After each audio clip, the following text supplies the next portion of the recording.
On this sunny day, the waiting time outside the Donggan High School building dragged on very slowly.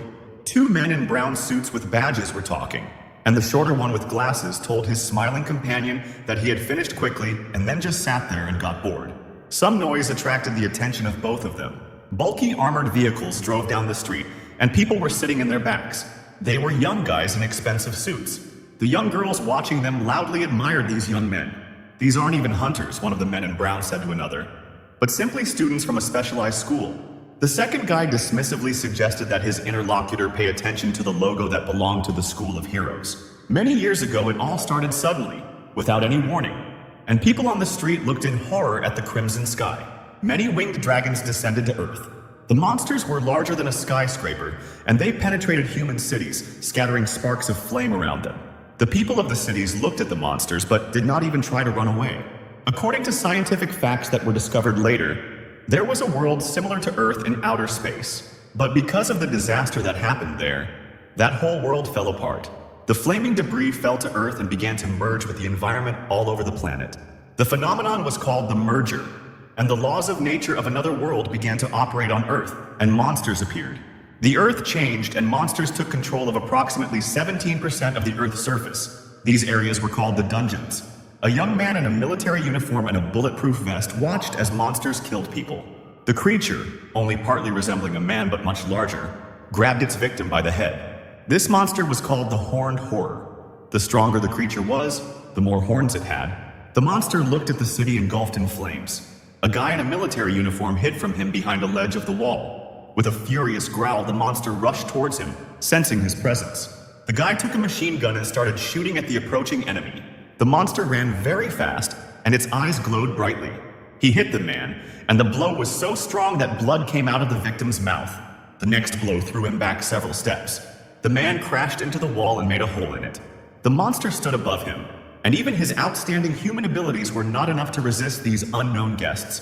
The monster crouched over its victim and let out a growl. But fortunately, the invasion from another world brought with it not only cataclysms, and the just helpless guy suddenly rose up and attacked the enemy with unexpected power.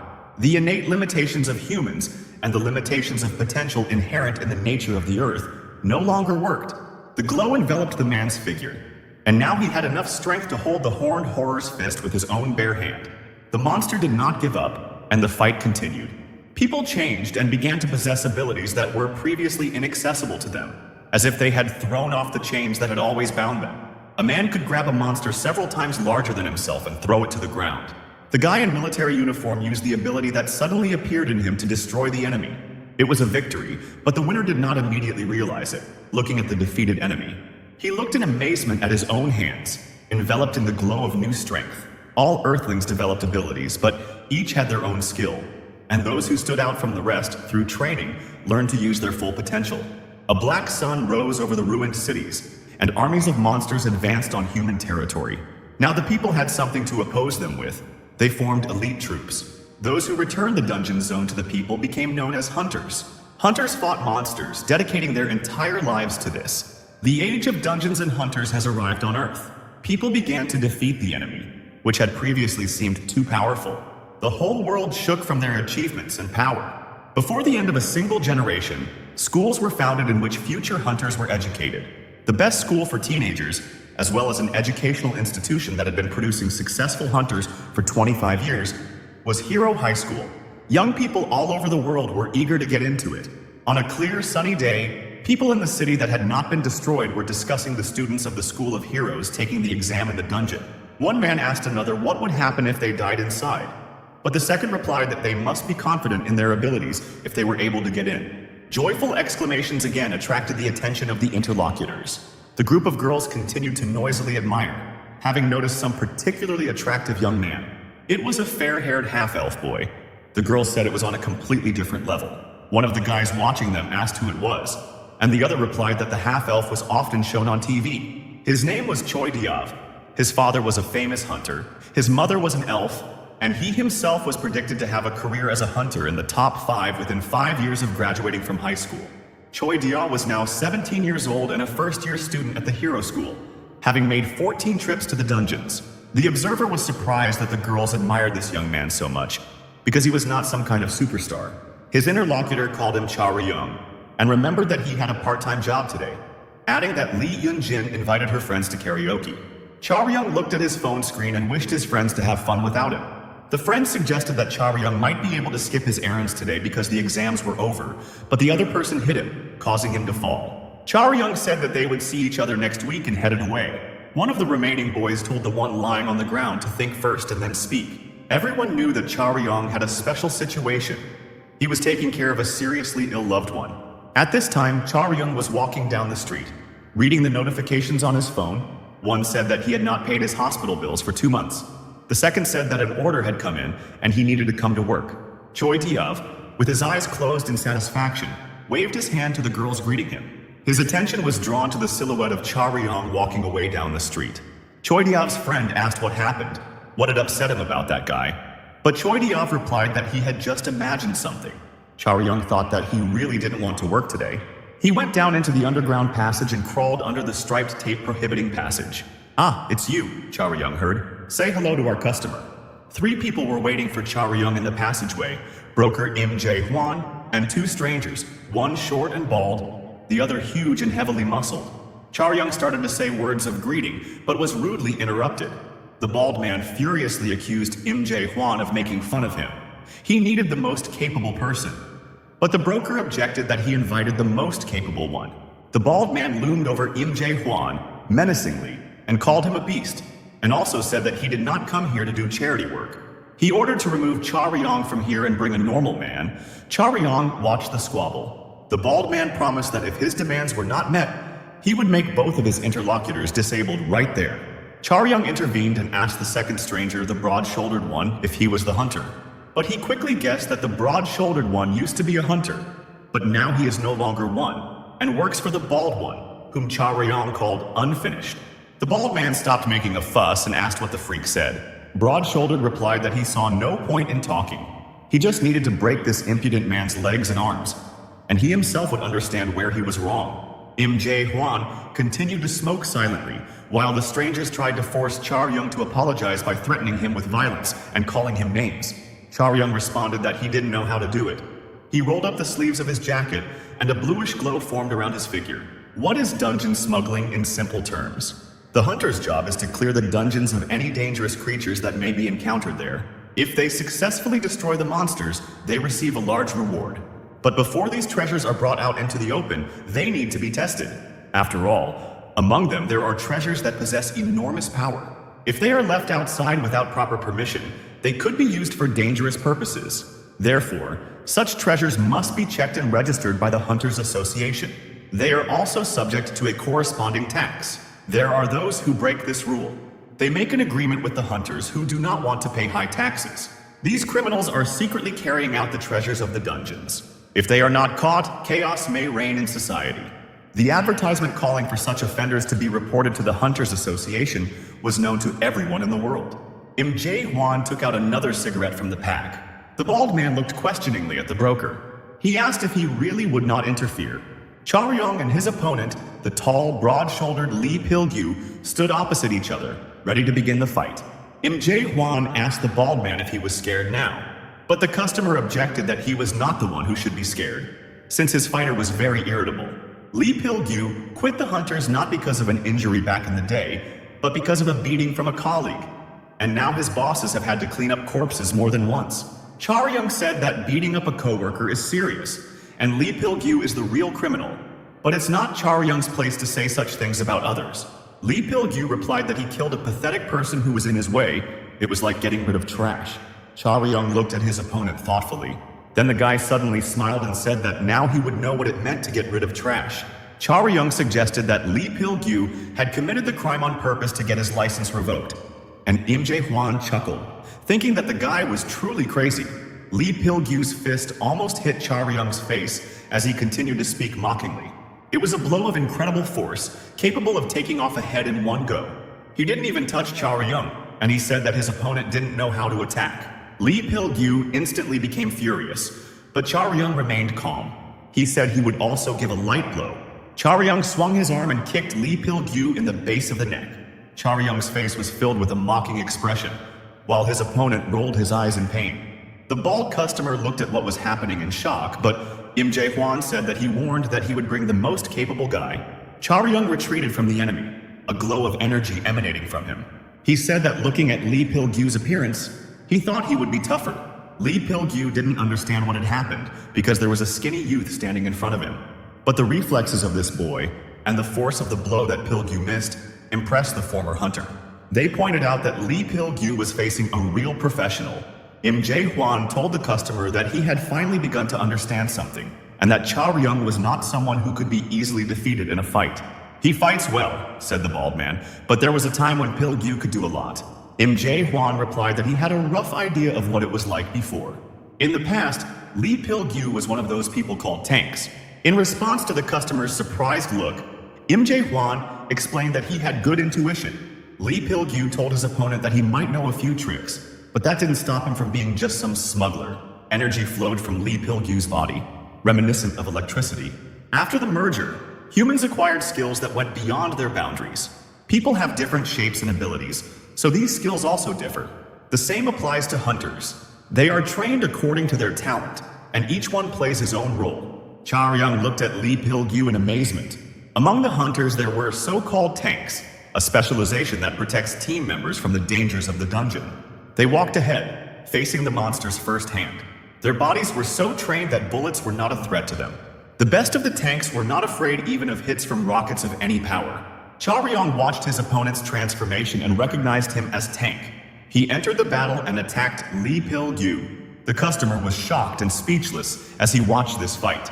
He tripped and almost fell, but Im Jae-hwan caught him. Im Jae-hwan muttered that what was happening was just hooliganism. Cha Ryung had trashed his work area.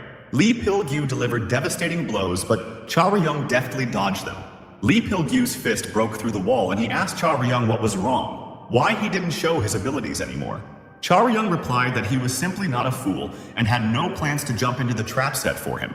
Im Jae-hwan patted the customer on the shoulder and noted the good level of his fighter. Lee Pil-gyu's physical strength after transformation was comparable to an average truck. If it hit him, all his bones could be crushed. Im Jae-hwan shouted at Cha Ryung to finish faster. He said that if Lee Pil-gyu smashed anything else, he would cut Cha Ryung's salary. Lee Pil-gyu approached Cha Ryung and said that Im Jae-hwan still didn't understand what was going on. Lee Pil-gyu told Cha Ryung to admit it himself that he wasn't qualified to fight against a professional, but the guy just chuckled that it wouldn't be bad. Cha Ryung picked up a long beam.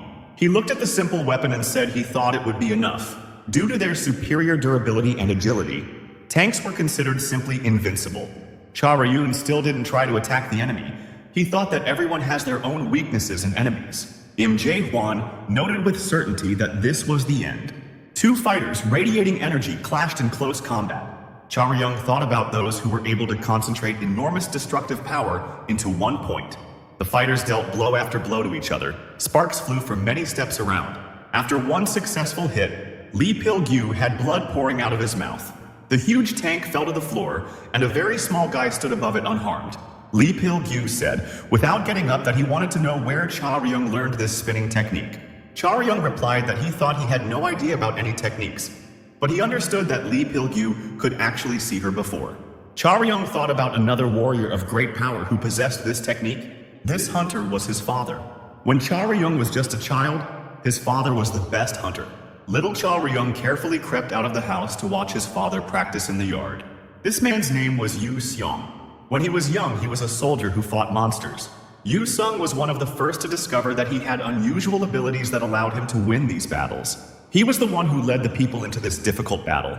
This man was from the first generation of heroes who became the first hunters. Yoo Jaryong lived through the worst of times, but for those born much later, he became a legend who will forever be etched into history. After all, for the hunters themselves, those times were hell. He was the only one who survived from Yoo Jaryong's squad. There wasn't enough information yet about what the dungeons were. Monsters that don't seem to be the most dangerous in the modern world were comparable to an unknown disaster for the hunters of that time. They didn't necessarily look like humans. Some resembled giant worms with toothy mouths. People often ran away when they saw such a monster. Those who overcame fear found ways to deal with it. They found weapons suitable for killing monsters. In the dungeons, special alloys were used that were resistant to corrosion. Yoo Jaryong was one of those who stood in the way of the unknown enemy. It was a very hard life. It required special courage to go into a hopeless attack. The first generation of hunters risked their lives using trial and error. The group that found Yoo Jaryong after the fight with the giant worm consisted of 3 people. They were amazed by what they saw. The fighter sat next to the defeated monster, all alone. Those of the first generation who survived gained experience and achievements. They did it for the sake of future generations. In the end, they became heroes, like Dragon Slayer Yoo Jaryong. This nickname was given to the one who was the first among people to kill a dragon. He was the best among the hunters in Asia in this world. Jaryong respected and envied his father more than anyone else. He firmly believed that his father was invincible until he spied on him training. He saw the mighty warrior spitting out blood after coughing. Little Jaryong ran to his father, afraid for him. Yoo Jaryong raised his hand in warning, stopping his son. The cause of the Dragon Slayer's illness turned out to be poison. Jaryong looked at his father and cried bitterly. While hunting in the dungeons, Yoo Jaryong was poisoned and there was no way to cure him. The illness left him bedridden. He tried to overcome this difficulty. His physical condition had reached its limit after all these years. He was very exhausted. In this situation, even his colleagues, for whom Yoo Jaryong had risked his life more than once, betrayed him. They took advantage of his illness and appropriated his achievements and property. Yoo Jaryong's physical and mental suffering continued for several years. As time passed, the world began to forget the name of Dragon Slayer Yoo Jaryong. It was no longer possible to see that image of a hero in him. He lost everything he had, suffered from an unknown disease, and was now just a former hunter, forgotten by everyone. Jaryong stood over his fallen opponent. He never forgot who his father once was. Jaryong didn't explain this to Lee Pil-gyu. He threw away the beam with which he had struck him and walked away. Im Jae-hwan looked at the customer and said that it was not difficult. The customer couldn't believe his own eyes that Lee Pil-gyu had lost to some very young guy. Im Jae-hwan said that Lee Pil-gyu was not a good hunter. Jaryong turned around and said that just by seeing Lee Pil-gyu bragging about beating up his own colleague, you could immediately tell his low level. The guy explained that there are only 2 cases of good hunters resigning. Jaryong said that former hunters are those who are no longer able to continue their work due to injuries or who die during a raid. Jaryong pointed out that if the customer pays Lee Pil-gyu more than the lowest rate, then it is better to fire him. But if he is only chasing weight, then anyone can do that. Im Jae-hwan put his arm around the customer's shoulders and said that Jaryong was exaggerating and that the dear customer should be understanding. Then the broker smiled and added that the fee for the service would be twice as high. The customer got angry and asked what kind of nonsense this was. Im Jae-hwan explained that the client was the one who started bullying him first. The broker said that nothing is done for free. The customer glanced sideways at Im Jae-hwan and replied that he understood and that's what they would do. Im Jae-hwan called out to Jaryong. The broker asked him if he had heard of the celestial wasp, and Jaryong choked on the water he was drinking. Jaryong asked if he would have to fight her, and remarked that it was too much. The sky wasp was the name of a monster that was known as the most dangerous monster, not only on the Korean peninsula, but throughout the world. The old Uido area, where the sky wasp nest is located, has become the most difficult area in Korea. Im Jae-hwan said that it was hard to deal with even one individual, so there were entire troops there. So there was no chance for the smuggler. The customer told Im Jae-hwan that there was a major raid yesterday that was not covered by the media. The state provided support to the military, and a team of 7 white-rank hunters was assembled. Jaryong was surprised by this news. 7 hunters was a lot. Im Jae-hwan replied that all the Korean stars had gathered, and usually, as soon as a couple shows up, all the newspapers shout about it. Their goal was to destroy the sky wasps, but they failed. But they managed to hunt the queen. One of those 7 hunters took the royal jelly of the sky wasps, persuaded one of his men in the special forces, and secretly smuggled the item out. It was the first time Jaryong had heard of royal jelly, and Im Jae-hwan explained that it was a nutrient that the wasps fed to the new queen. Jaryong winced. He couldn't believe that a white-ranked hunter would decide to engage in smuggling for some nutrient. Im Jae-hwan said that the royal jelly of the sky wasps has appeared several times already, and the person who ate it was able to come back to life from an incurable state. Jaryong was very impressed by the story he heard. All the nooks and crannies leading to the dungeons must be under strict control. This is the official position of the Hunters Association and the government. Im Jae-hwan claimed that in reality things were not like that at all. The broker stood in front of a large metal door. He touched that door and a glow of energy emanated from his hand. Warmly dressed, Jaryong looked at the protective glasses in his hands. Im Jae-hwan said that he needs to be careful not to die, especially this time. Jaryong remained thoughtful and did not react in any way. Jae-hwan noticed that the guy was thinking about something else and not answering. He asked if it was because of the royal jelly. He assumed that Jaryong was haunted by the words about the potion that could revive the dead. Jaryong turned away and replied that it didn't matter whether he cared or not. He still knew it was an exaggeration. He thought that even if this medicine, which has no equal, existed, it still would not be able to cure his father. Jaryong knew that if there was any way, he would never lose hope. He swung open the heavy gate, and a blinding light burst through the resulting gap. Jaryong found himself in a sunlit wasteland and peered into the distance. After the merger, various dungeons appeared all over the earth. There were several of the largest on the Korean peninsula. The first was where Jeju Island merged with the Hot Rock. Jaryong adjusted his goggles, thinking about what lay ahead. The second large dungeon was where the Igara jungle merged with part of the Uedo area of Seoul. It was a huge dungeon, in the center of which was the Yeouido district, as well as the Mapo, Yongsan, and Yongdepo districts. This dungeon had not been cleared yet. Many hunters said goodbye to life in it. One of the smuggler's men delivered the goods to the meeting place. Contact with him was lost when he arrived there. Most likely he was injured or in a dangerous situation. Jae-hwan believed that the man was injured by the heavenly wasps while he was running away. Jaryong's task was to check the scene and bring the goods if there was any there. Jae-hwan told Jaryong to stop thinking about weird things and focus on work. Jaryong chuckled and asked if the broker thought he would run away with the trophy.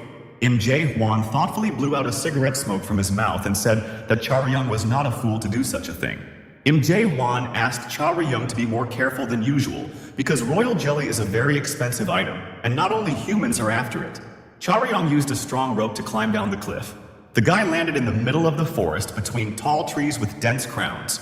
The entire forest was filled with the scent of royal jelly. Jaryong looked around and one detail caught his attention, causing him to frown. The monster's footprint he found was so huge that one could fall into it. The scent that hung in this forest would attract all sorts of monsters. Jin Se-ram from Hero High School was also here, and she was currently hiding behind the trunk of a tall tree. The girl was in the most terrible situation of her entire life. She thought that the second semester midterms would be easy, but something appeared in front of her. A monster that shouldn't have been in this place had appeared. And now Jin Se-ram was hiding from this giant. The girl pressed herself against the tree in horror, closing her eyes. Suddenly, she felt that something had changed in the forest. The exam was supposed to be very simple. It was necessary to collect as many coins as possible, which were hidden in different corners of the dungeon. It was a practical exam, and the difficulty level in the exam area was at its lowest. A hunting ground for beginners. Jin Se-ram looked at her palms. Taking advantage of her confusion, the giant monster came very close. The girl finally noticed the danger threatening her, and her eyes filled with horror. The monster was ready to attack. Jin Se-ram knew she had to escape, but it seemed impossible. And if there was a chance of success, it would be closer to a miracle. But despite this, Jin Se-ram decided to fight and took out her bow, which could fire 3 arrows at once. The monster she had to deal with was called the Titanium Ape. 3 arrows left the bowstring and quickly flew towards the target. They pierced the monster's palm, which it used to cover its face. Jin Se-ram thought that the monster's skin was taller than the armored cars. Her arrows did not cause any noticeable damage to it. The monster stood unharmed. No matter how much Jin Se-ram shot, its skin could not be penetrated. The girl did not give up and continued to fight. She flew into the air to hit the target from different sides. Jin Se-ram was completely focused on what she was doing. She managed to make arrows fly along a wide variety of trajectories.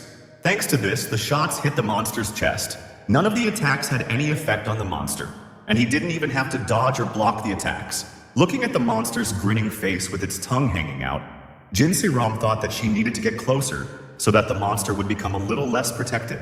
Jin Se-ram was able to use magic on the tips of her arrows. She lit the arrows and prepared for another attack. The girl was a mage archer. She used a technique called fire explosion. The types of magic that could be imbued into arrows had no limits. For a complete victory, Jin Se-ram chose an explosion that soared above the treetops because the girl put maximum strength and power into it. She expected that such a blow would work on a monster with a 3-star danger level. Of course, this only applied to the situation when you hit the target exactly, and the girl was surprised to find that the titanium monkey had survived by climbing up the tree trunks. Jin Se-ram tried to understand what happened. The monster dodged or jumped up before the shot. The girl understood that she would not be able to repeat the attack a second time. Jin Se-ram froze in front of the monster, even though she needed to run. The monster rushed towards her first. He was very fast and almost caught up with her in a few steps. Jin Ram also ran, her eyes wide with horror. A bright flash hit the monster straight. The young man intervened in what was happening. It was Yoo Jaryong. Jin Ram looked at him in amazement. Yoo Jaryong looked at his victim, who had been hit in the chin and knocked to the ground. He thought the blow might not have been enough. Yoo Jaryong reached into his pocket for a weapon and pulled out a pistol. He moved decisively into a new attack. Jin Ram couldn't believe that this man was charging at the monster, ready to fight him face to face. The monster was huge and raised its monstrous fist to strike. The stranger could die. Yoo Jaryong shouted for the girl to close her eyes. Jin Ram watched what was happening in fear. Yoo Jaryong's face twisted with tension. He practically flew up to the very face of the monster, which rose to its feet again. Yoo Jaryong pointed his firearm at the monster. A blinding flash illuminated everything around. Jin Ram covered her eyes with her hands from the unbearable light. The titanium monkey was blinded and confused. Yoo Jaryong thought he had just used his last charge. This tool was called the stun torch, a tool made from the scales of a glowing deep-sea fish. At one time, its disarm function won the love of many hunters, but the price was high. However, due to the inept use of its powerful properties, there began to be those who lost their sight. Yoo Jaryong knew that using such weapons was currently considered illegal. Jin Ram carefully removed her hands from her face and opened her eyes. Yoo Jaryong said that he had already helped, and from now on, everyone is responsible for themselves, and added that there were only a few seconds left. Yoo Jaryong believed that no matter what happened inside the dungeon, he couldn't be seen by the hunters, so he didn't fight them or help them. Huan said that, to put it bluntly, they all looked like cockroaches. He asked Yoo Jaryong if he knew that smugglers make good money. Yoo Jaryong knew that if he climbed everywhere, he might get crushed one day. Yoo Jaryong headed away. Jin Ram ran after him through the forest. It wasn't easy for the girl to catch up with the random savior. Soon she could only make out his figure as a small dot in the distance. Suddenly the stranger disappeared, dissolving into the green forest gloom. Although a moment ago he was ahead. He appeared suddenly, knocking Jin Ram to the ground and pinning her throat with his spiked pole, asking who she was. Jin Ram replied that she just wanted to thank him for saving her. Yoo Jaryong didn't believe her and asked her if she thought he was an ignorant idiot. Jin Ram stated that this was not all she wanted to say. She knew that the man in front of her was a smuggler. Yoo Jaryong was surprised to hear that the girl wanted to hire him for money. He looked at the girl and recognized the emblem of the School of Heroes on her clothes. The guy replied that he was not going to help her a third time. He let her go and was about to leave, throwing out at the end that he was not interested in knowing how crazy the offspring of the rich had gone at the School of Heroes. He looked over his shoulder and added that if the girl followed him, he would bury her. Jin Ram looked at his back, deep in thought. The reward for informing on a smuggler was 50 million won, and for a prisoner they gave about 450 million. Yoo Jaryong was surprised to see that the girl did not leave him alone. The medallion he saw in front of him was called the Blood of Enkel. Jin Ram said that even if she captured 5 of his kind, that money would not be enough to buy such a thing. Jin Ram said that it was an advance payment, and if Yoo Jaryong helped her pass the exam, she would pay the rest. Yoo Jaryong replied that he thought she was just a rich girl, but now he's sure she's completely crazy. The girl asked if it was that important. She said that what was important was that now her interlocutor had a chance to completely change his life, and she showed him the medallion. Yoo Jaryong stated that he knew this would happen.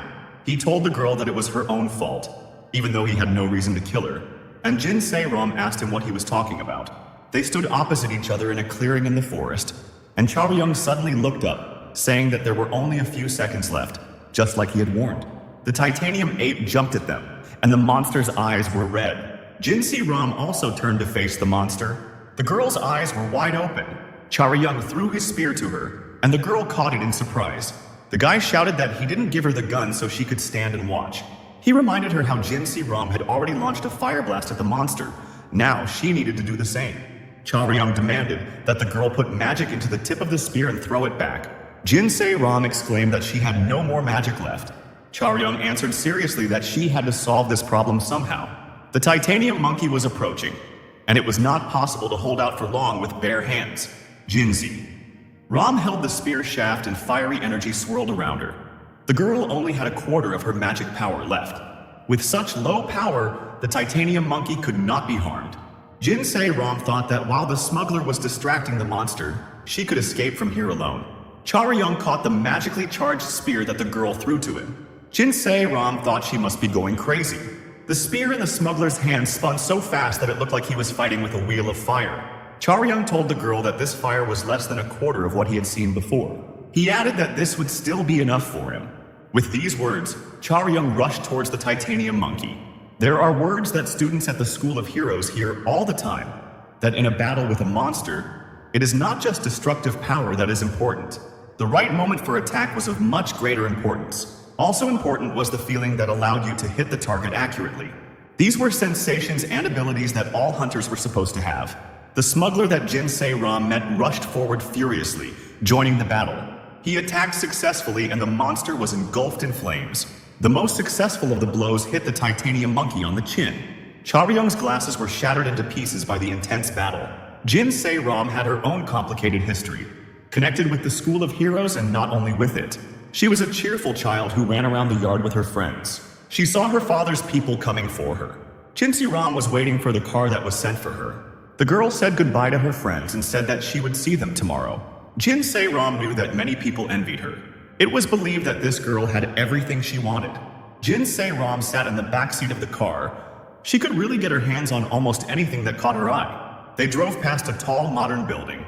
This was the main building of the fourth largest company in South Korea's business community, the Chinsen Group. The heir of this company married an elf, a representative of another world. Jin Se-ram was the child of this couple. Through the car window, she saw the hunters driving somewhere with weapons. She passionately wanted to become a huntress. It was her cherished dream. The fair-haired elf looked straight ahead and said outright that nothing would work. The girl was almost human. She had too little elven blood. Jin Se-ram, unable to catch her breath, fell to her knees on the sports field. The elf asked if the girl had not only not been stopped, but had even been encouraged to do this. Jin Sung-gyu, Jin Se-ram's father, said he did not encourage but supported the path his daughter chose. He noted that in order to become a hunter, it was not necessary to have the abilities of the elves, and his interlocutor did not object to this. The elf added that such abilities would not be superfluous for a person. Jin Se-ram was not much taller than the average teenager. The elf said that Jin Sung-gyu's daughter is not an ordinary person. Jin Sung-gyu wanted to understand what he meant. The elf meant that this girl would not give up easily. He smiled and said that in this way she was very similar to his sister. Humans could not compare to elves, even if they died in battle with a monster and then resurrected. If Jin Se-ram tries his best, he might be able to reach the average level. For an ordinary person, even this was recognition and almost praise. The elf believed that his niece had too much besides abilities from birth. Jin Se-ram was too rich, from too influential a family, the daughter of two famous parents. All this could instantly devalue all her efforts and make a laughing stock out of her. She was constantly under the spotlight of everyone's attention. This attitude could not be tolerated for long. Abilities didn't just fall out of the sky, but the random smuggler Jin Se-ram met in the forest did. The girl watched his fight with the monster in amazed delight. Jaryong finished it and froze, clutching the spear in one hand. The monster lay on the ground, its neck ablaze with fire. Jaryong slowly walked past the defeated enemy. Turning around, he noticed the lonely figure of Jin Se-ram at the edge of the clearing. "This can't be," the girl said, pointing at Jaryong. "We are about the same age." Jaryong thought he had broken the glasses that Im Jae-hwan had given him, saying that they were very expensive. Jaryong was very surprised because such a thing could be bought for 5,000 won, but Im Jae-hwan did not agree. More than 4 types of magic were cast on the glasses. Now they were shattered into pieces. Jaryong pressed his palm to his face and thought that he was just unlucky today. He didn't expect anyone to call out to him now, and looked at the girl through his fingers. Jin Se-ram asked if Jaryong was a student at her school. He turned to her irritably and asked what kind of nonsense she was imagining. He extended his hand and demanded that the girl give him what she had promised. The girl gave him the medallion without further ado. Jaryong looked at the artifact with suspicion, and thought irritably about the rich kids. Jin Se-ram said that Jaryong probably needed money, and she understood that not only at school but at any institution that trains future hunters, the tuition is not small. Jaryong confidently replied that he doesn't go to such places. The girl was surprised, but Jaryong assured her that she had approached the wrong person. The guy said that he doesn't study at the hunter's school and hasn't even been anywhere near it. Jin Se-ram asked who taught him this fighting technique back then. Jaryong crossed his arms over his chest and replied that no one taught him. He claimed to be self-taught. A shocked Jin Se-ram couldn't believe such nonsense. She saw these movements, this sense of time. It seemed to her that they were making fun of her, and she began to scream in indignation. an ID card flew into the girl's face. Jin Se-ram saw the student ID card of Donggang High School. It was a simple school with a liberal arts focus. The girl said that this couldn't be. Jaryong pointed his spear at the girl and declared that no matter what might not be there, she also had to show him either her student ID or another document. Jin Se-ram showed her Hero High School student ID card. She was a freshman and the same age as Jaryong. The guy wasn't going to give the document back and hid it in his pocket. Jin Se-ram asked why he needed it. Jaryong replied that if she wanted to give him a job, he needed to take everything he could so that she couldn't change her mind. Besides, Jaryong added, nothing was over yet, and ordered the girl to come closer. Jin Se-ram walked over with a look of surprise and confusion, and the smuggler put his hand on her shoulder, pulling her towards him. Jaryong picked up his phone and was about to take a photo of them together so that, instead of a contract, he would have proof of their accomplice. He reminded the girl that accomplices of smugglers receive exactly the same punishment. At that moment, Jin Se-ram realized one thing. It is entirely possible that she has gotten involved with a man who is much more dangerous than she thought. However, it was too late to change anything, and the photo of the two smuggler friends against the backdrop of the destroyed monster had already taken its place in this stranger's phone.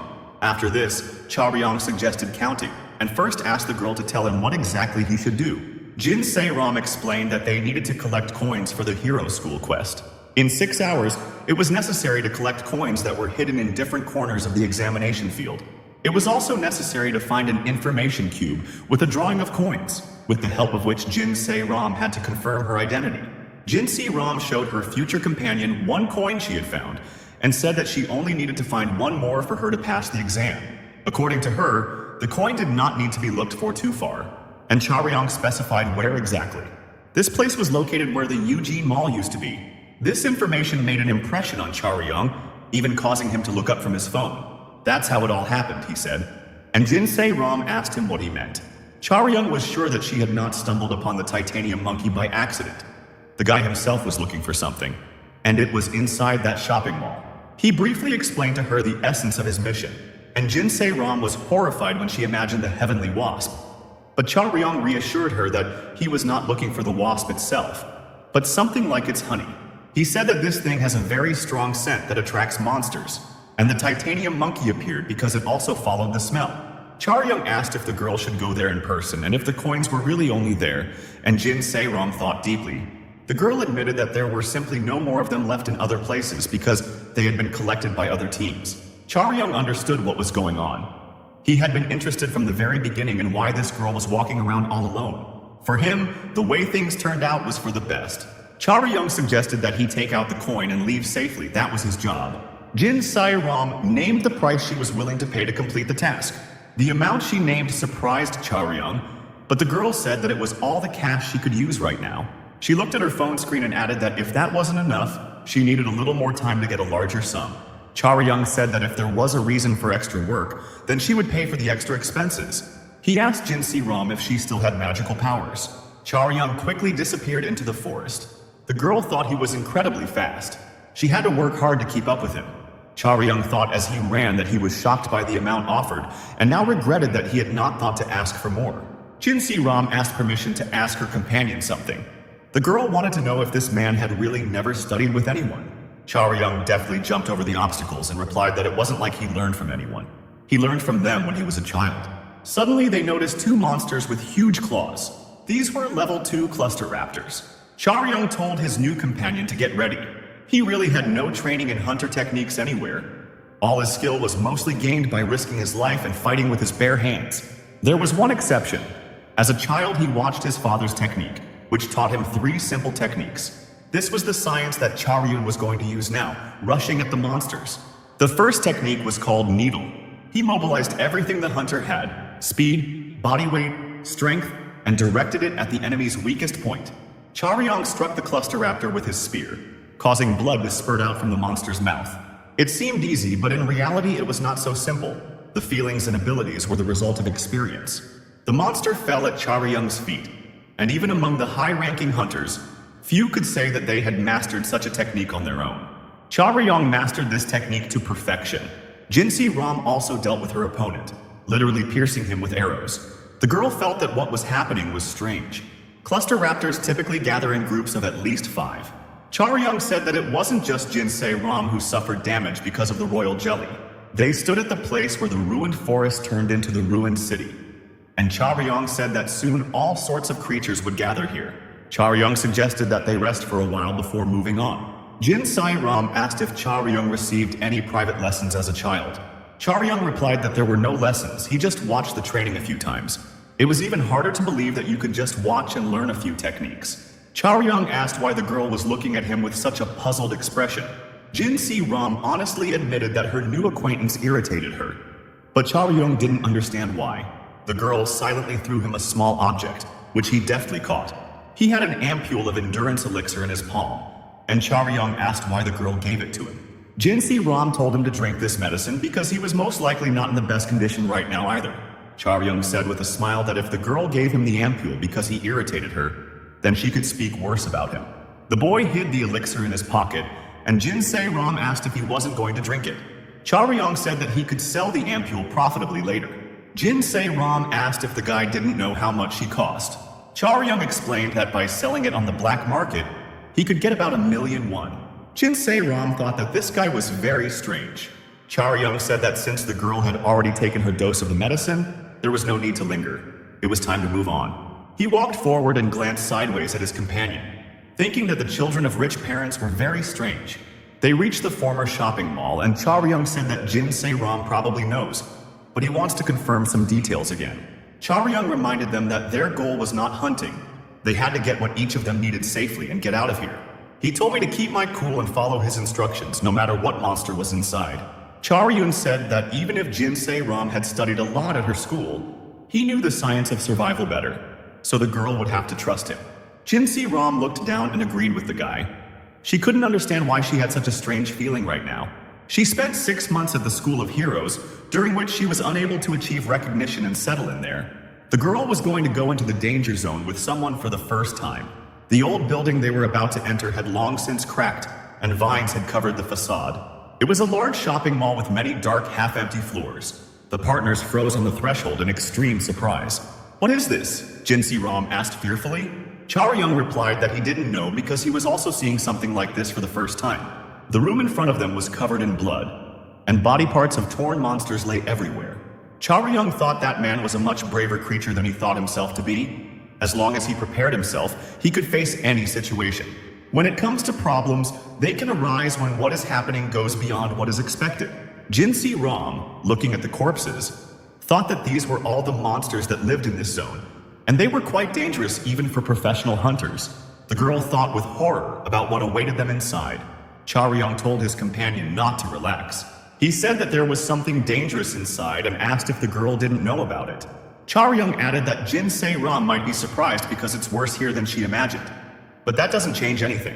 Something moved in the depths of the room, attracting attention. Charyong grabbed the spear and pointed it at the approaching creature. This monster was called the Chopping Rib, and its danger level was quite high. Charyong was ready to enter this fight. An extremely long tongue burst out of the monster's grinning mouth and almost reached Charyong. The guy deftly dodged, blocking the attack with his spear. He watched in amazement as the creature's tongue twirled around the shaft. The monster snatched the weapon from Charyong's hands and pulled it towards him. Charyong and the monster looked at each other from opposite ends of the Great Hall. Charyong attacked the monster, again using the techniques he knew, and kicked the enemy's vulnerable spots. Jinsei Ram watched this fight from the sidelines. Having defeated the enemy, Charyong returned to his companion, and she admitted that at first she mistook the monster for one of the corpses, but it turned out to be so tenacious. Charyong objected that it wasn't a matter of survivability. Someone had deliberately left this monster alive to act as a warning to those who entered here. When the slashing rib is in danger, it lets out a terrible scream, alerting other monsters, and Jinsei Ram asked who could have left it here. "It's me," the unfamiliar voice answered, explaining that he couldn't continue to stay awake and wait for him. The young man stood on the top floor and, yawning, reported that there were more of these creatures than he thought, and as soon as he dealt with them, fatigue overcame him. Jinsei Ram asked if this man was a hunter. She noticed that the stranger said he was waiting. She asked if Charyong knew him. The stranger said that they were both too small to be smugglers. The school emblem on Jinsei Ram's clothes caught his attention. The stranger jumped down and asked if the girl was studying at the School of Heroes. Jinsei Ram replied that it was, and the stranger said that he was very sorry. Jin Si-ram was horrified to hear that she would have to die in such a place. Jaryong asked why the girl was talking to him, since this man was not just an ordinary hunter, as she might have thought. He stated that it was a villain who was going to kill them and get the royal jelly. Jaryong shouted that the stranger seemed to have no relation to his client and asked how he planned to deal with the consequences if he stole someone else's property. The stranger admitted that he didn't even know and would only worry about it if he was exposed. He said he was lucky. He accidentally overheard that his colleague was going to steal a precious thing. He originally planned to attack when Jaryong was heading here, but he knew that things didn't always work out the way he wanted. Now he was sorry that he had not been able to complete the plan. He saw the monster run away in that direction, but he couldn't find it. There must be a shelter here where the treasure could be hidden. Jaryong realized that the connection with the person in charge was not cut off because of the heavenly wasp's poison. This smiling, unfamiliar hunter was to blame for what happened.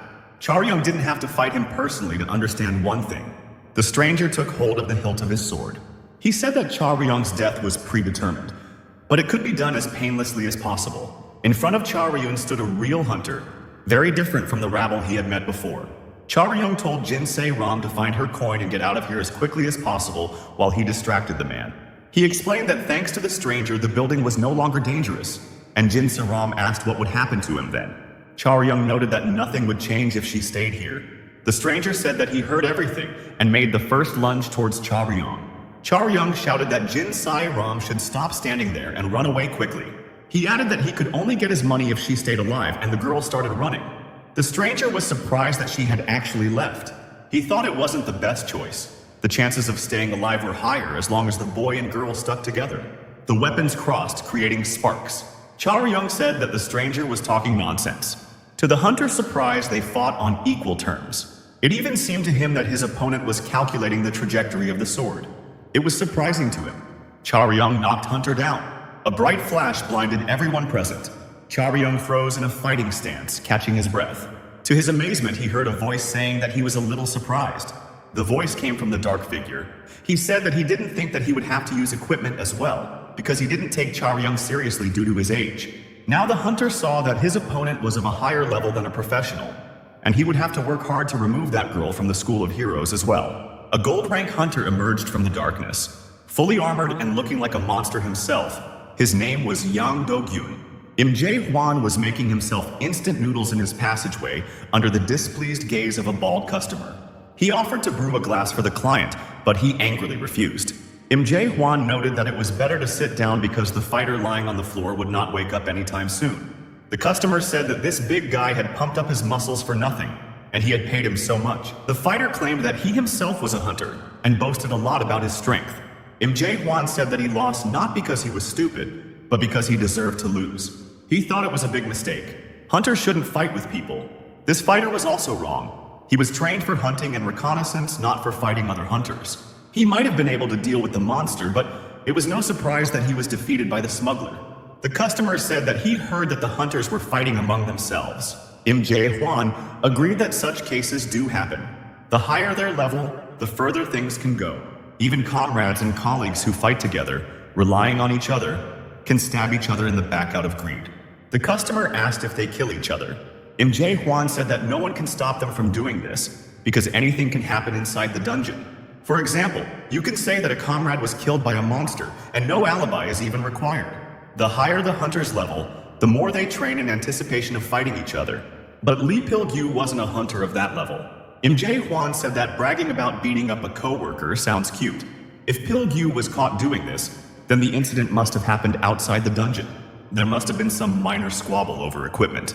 When hunters go hunting, they take armor and weapons with them. Hwan said that if he had at least this friend could fight. Jaryong was preparing to fight the hunter in the dungeon, and the smuggler only had a spear against him. For hunters, it is their equipment that makes up half of their combat power. Jaryong didn't miss his attack. He hit the enemy exactly where he should have, but it wasn't enough for the gold-rank hunter's armor. Yang Do-kyun said that there was no need to think so much about all sorts of nonsense and attacked. The hunter's sword crossed with Jaryong's spear. It wasn't easy to withstand the force with which the hunter pressed. Yang Do-kyun stated that it was simply impolite to him and to his own life.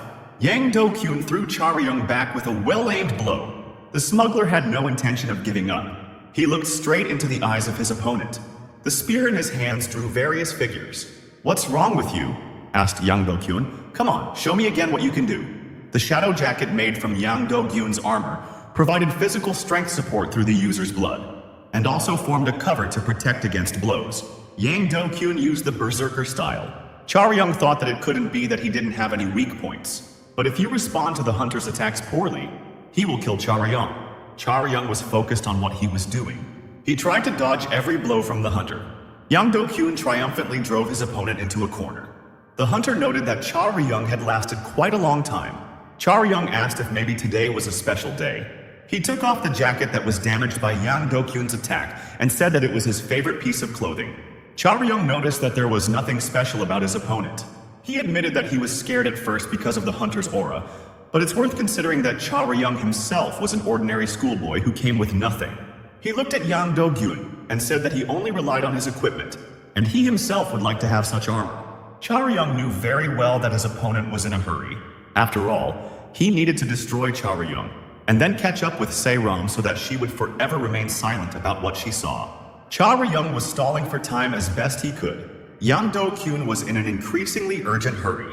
Jaryong moved quickly. There was also a second unique technique. Jaryong also mastered it in childhood, spying on his father. It was impossible to perform it with only Jaryong's powers. He used the power of his opponent's attacks against him to deliver a powerful blow. He himself did not fully master this technique. It was called Zib and was truly destructive for the enemy. Jaryong wiped the blood from his lips and said that he never even imagined that he would have to use this technique against a person. He didn't think that there would be a professional hunter who would attack him so thoughtlessly. Jaryong suggested that the enemy surrender, because no matter what he did now, he would not win. Yang Do-kyun grabbed a specially shaped knife and didn't respond to Jaryong with anything other than curses. The hunter plunged the knife into his own chest. Jaryong looked at what was happening with bewilderment. Yang Do-kyun declared that he would definitely destroy him. The 5th floor of the shopping center was dark and empty. Jin-soo-ram looked ahead with a puzzled expression. In front of her was the Hero School ID cube she was looking for. Jin-soo-ram walked up to him and logged in. The girl found what she was looking for. Now she needed to go back. Jin-soo-ram thought sadly about everything that had happened. She remembered how Jaryong told her to run away quickly, and she started running because he said he could only get his money if she stayed alive. Jin-se-ram tried to think that nothing would change even if she went back there.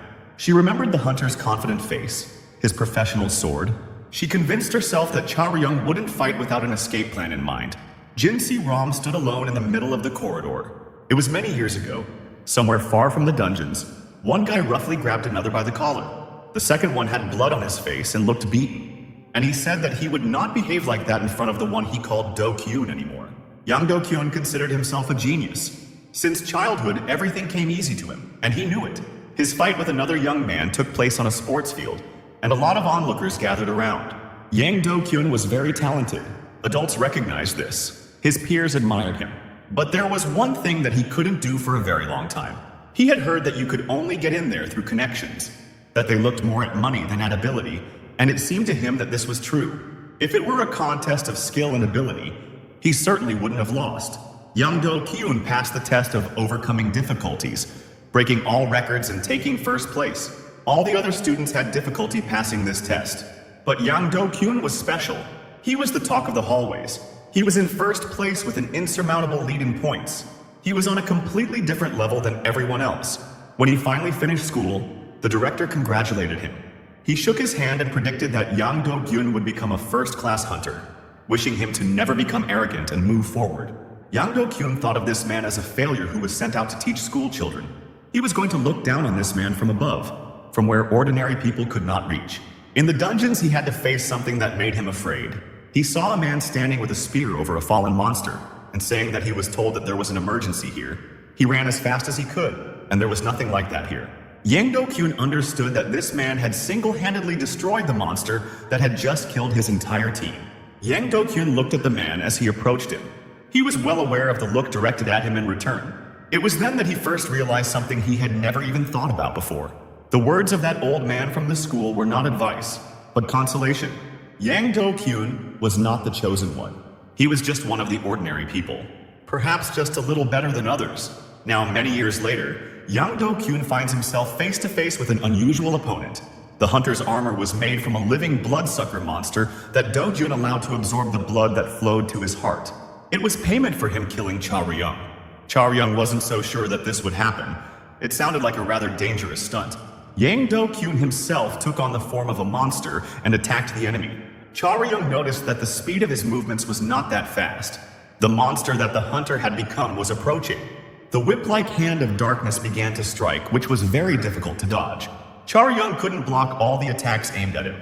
Blood was running down his face. Yang Do-kyun said that Yoo Jaryong managed to block some of the blows. He had an extraordinary reaction speed. Hunter did not understand why this man was smuggling. Yoo Jaryong was surprised to hear this sudden praise.